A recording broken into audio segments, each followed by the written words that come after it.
బాప్తిస్మం పొందావు, విశ్వసించావు గనుకనే అనేకులకు సువార్త ప్రకటించావు, విశ్వసించావు గనుకనే ఆయన పని చేశావు, విశ్వసించావు గనుకనే ఆయన కోసం పరిచర్య చేశావు, విశ్వసించావు గనుకనే ఆయన విషయంలో డబ్బు ఖర్చు పెట్టావు, విశ్వసించావు గనుకనే ఆయన పనిలో కష్టపడి రెక్కలు ముక్కలు చేసుకొని ప్రయాసపడ్డావు, విశ్వసించావు గనుకనే ఇవన్నీ చేశావు, విశ్వసించావు గనుకనే మాటలు పడ్డావు, విశ్వసించావు గనుకనే ఆయన నామము నిమిత్తం తన్నులు తిన్నావు, విశ్వసించావు గనుకనే ఆయన నామము నిమిత్తం వెలివేయబడ్డావు, బంధు జనములలో చులకన చేయబడ్డావు, విశ్వసించావు గనుకనే తోలనాడబడ్డావు.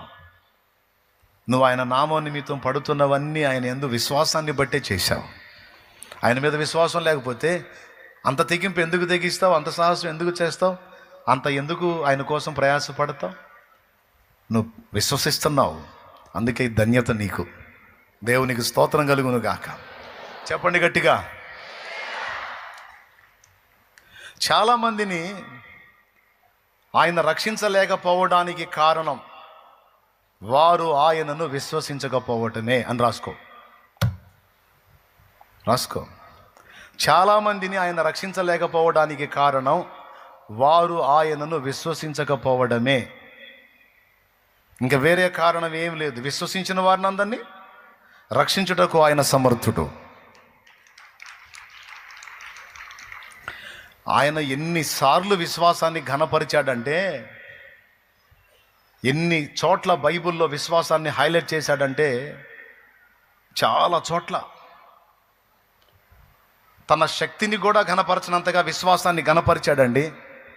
ఎందుకో తెలుసా? విశ్వాసాన్ని మనం కలిగి ఉంటేనే ఆయన శక్తి మన మీద పనిచేసేది, లేకపోతే పనిచేయదు.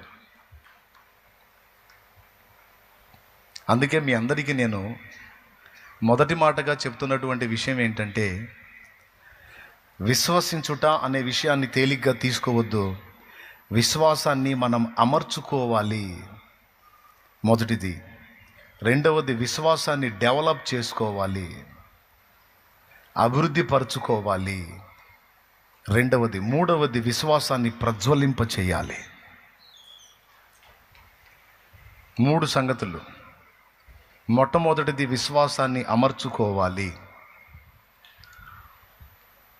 ఇక్కడ మీరు గమనించారు, నీవు విశ్వసించిన ప్రకారమే నీకు అవును గాకపో అని.